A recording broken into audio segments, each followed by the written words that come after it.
Hey, and welcome back to Hanging with Christy. I have my two little special guests here. Go ahead, you want to introduce yourself? Trinity, Jay, and Mommy. Right. It's been a while since we've done a video, but we're gonna go ahead and start up again. We miss you guys. Me too.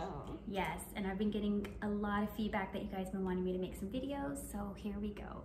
Today is something new we've never ever had before. It's pork medallions in a brown gravy sauce. To complement the sauce, we are going to be doing mashed potatoes and asparagus. We're going to show you how to make it, but I think some of you how to know how to make it. Yeah, so this is completely new, never made it before, so I'm really excited to share this with you guys. Even my pencil looks so cute. Alrighty, so the ingredients that you'll be needing for this specific video is pork tenderloin. You're going to be needing some olive oil, butter, mushrooms, yellow onion, minced garlic, flour. You're gonna need some chicken broth. You're gonna need some Worcestershire sauce. I don't know how you pronounce that. Rosemary, salt, pepper. And then you also might need, it's gonna be optional, cornstarch with some water. All right, so let's get started. Right, guys? Yeah! All right. Okay, so what I did in advance is I opened the pork tenderloin. It's gonna come in 2 strips. What you're going to do with each strip is cut 2 inches wide and you'll get these little medallion shapes. I buy the cheapest pork tenderloin that I can find. Usually comes out to about $5.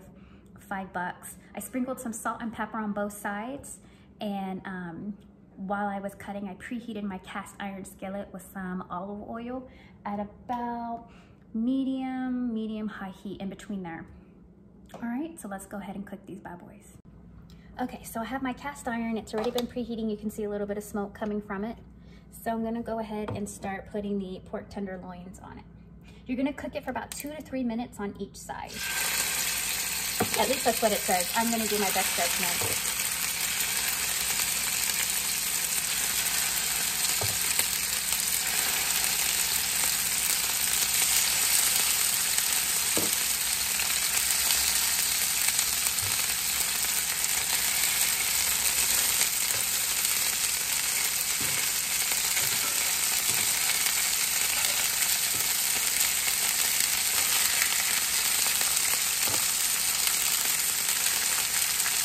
See if I can fit them all on a pan. I'm not gonna lie, I'm pretty lazy. I don't want to do 2 batches.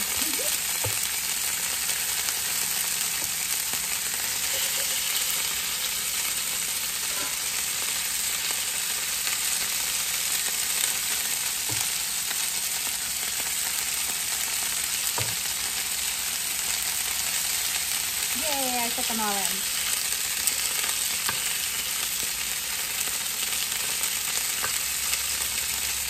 All right, let's see what happens. Okay, so it's been cooking for about 3 minutes, and I'm not gonna lie, I've been playing with it and looking to see what kind of color I have on the bottom. See how it's nice and brown? So that's when I'm gonna start flipping. And I'm just gonna flip all of them, and then we're gonna continue to cook on the other side. And you can kind of see how it's like halfway cooked through the meat. I don't know if you can see that, but the main important part is getting that nice, pretty color on one side. Who cares if it's cooked all the way? Just kidding. Alright, so I'm going to continue flipping all of these over, and then I'll see how long it takes for this side to cook all the way through. Alright. Okay, so now I'm going to check the temperature of these. We like ours medium rare, medium, so we're looking for about 150 degrees. So I'm gonna go ahead and check the temperature with my meat thermometer that my sister got me. Hey.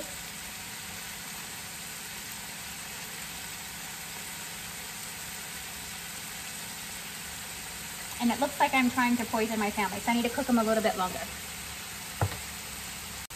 Okay, so what I'm doing is I'm checking all these little pieces, seeing if I can get around 150, which I am. So I'm going to remove those. Nowhere near. because we don't want those to overcook. And we're gonna set these aside, so they're still gonna cook even when they're not on the pan. So anything that's like around 147, I'm pulling it off. But that's just the way we like it. On the Pinterest link that I'm going to be posting with this video, it will have a temperature guide of what you're looking for based off of your preference. Medium rare, medium, etc. Who says that, really? I do.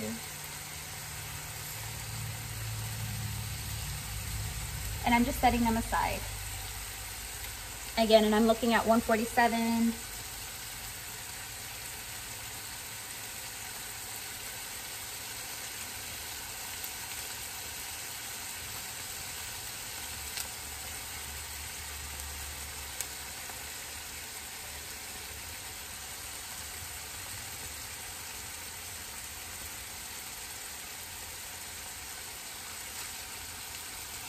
Alright, and I'm going to continue doing this until all my meat has reached the desired temperature.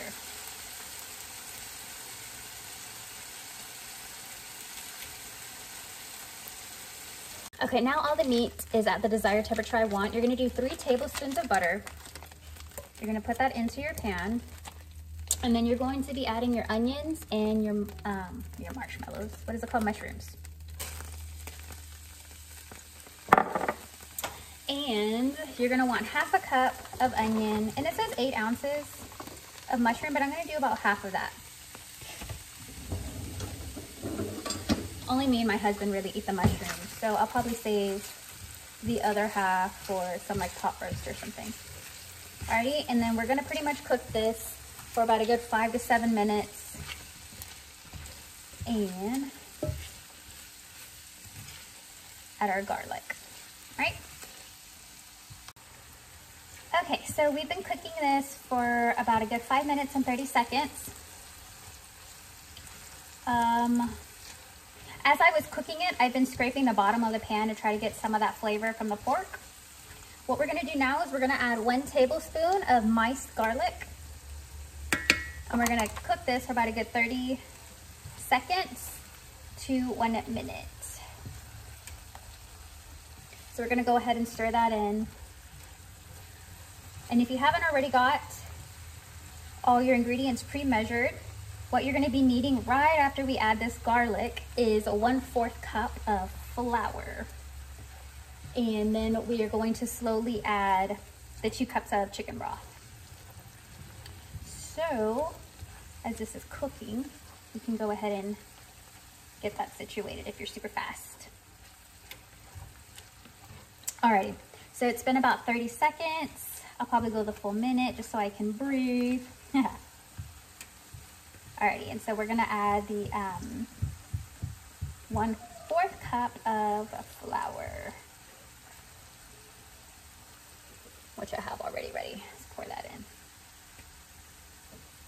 Alright, there is my flour, and I'm actually going to get my whisker and get this in. And we're gonna wanna get this in until it's nice and smooth. So let's go ahead and get that ready.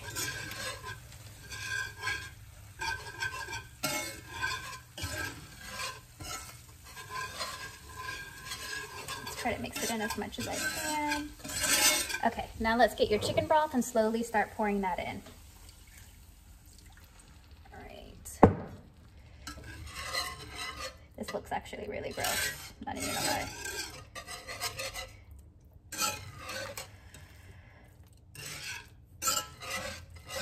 And the goal is to smooth this out with the chicken broth. So let's add more chicken broth.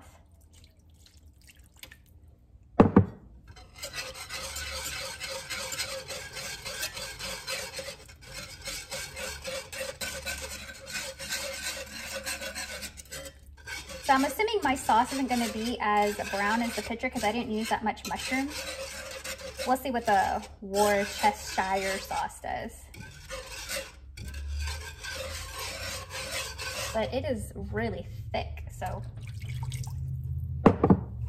we probably won't be needing the cornstarch to thicken it. So we just added the flour and we are slowly adding the chicken broth.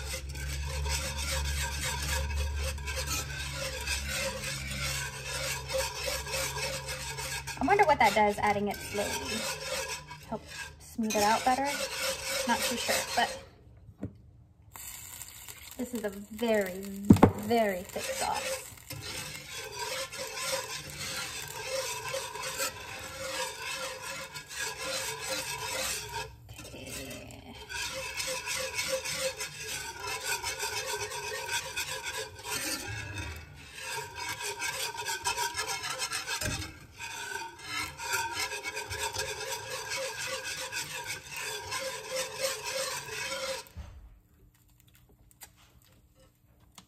Okay, so I'm gonna add my 1 tablespoon of Worcester sauce, and then we are going to also add rosemary, salt, and pepper, and it's 1 teaspoon of rosemary and salt, and then half a teaspoon of pepper. And there's our brown sauce. The Worcester brought that color out.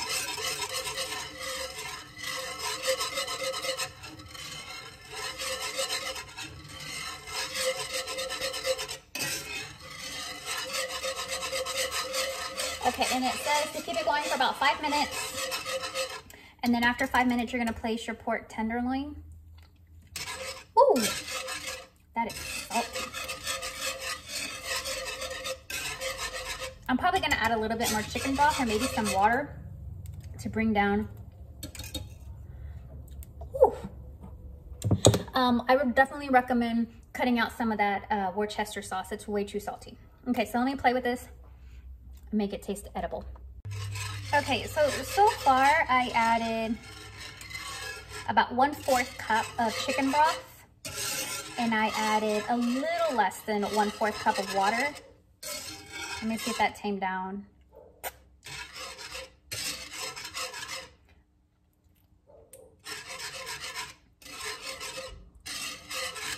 It's not as salty. I might add a little bit more chicken broth. Alrighty, let's see what happens. I'm gonna do just a little bit. It's probably about 1/8. It looked like half a cup. I mean half a cup of 1/4, which should be 1/8. I don't want to add too much chicken broth because that can be salty as well. But I don't want to add too much water and take the flavor away. Okay, this is better. Okay, so all in all, I did about 3/4, I think. 1/4 cup of chicken broth, 1/8 cup of chicken broth, and then 1/4 cup of water is what I had to do to fix that saltiness from the Worcester. I don't know however you pronounce this sauce. That was way too salty. If you don't want to add all that extra stuff, I would probably say cut half. So maybe do half a tablespoon of that sauce. And maybe you won't run into what I did. It was way too salty. Okay, so what I'm gonna do is I'm gonna add the pork tenderloin back into the sauce so it can kind of like reheat. And then I'm gonna finish prepping my sides. And again, I'm doing mashed potatoes and asparagus. I think that sauce will go really good with the potatoes. We'll see. Haha. Alrighty.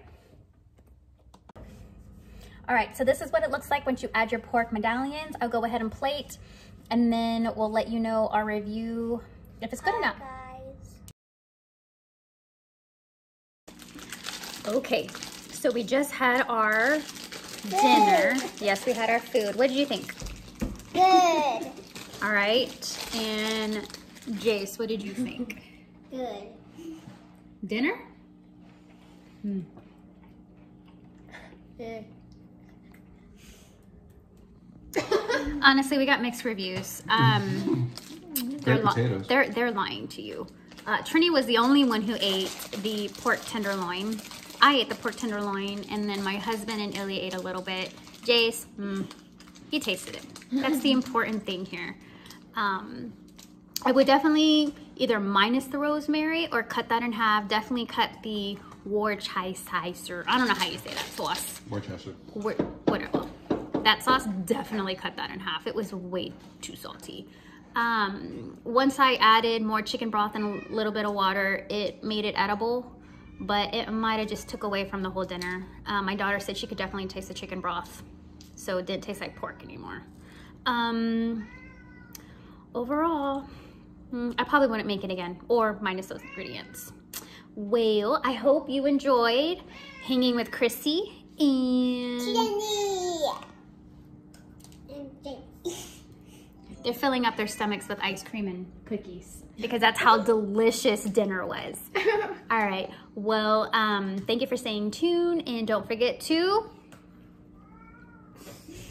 like and follow. Subscribe. I don't know. like and subscribe. That's right. You guys have a blessed day. Remember to be kind to everyone.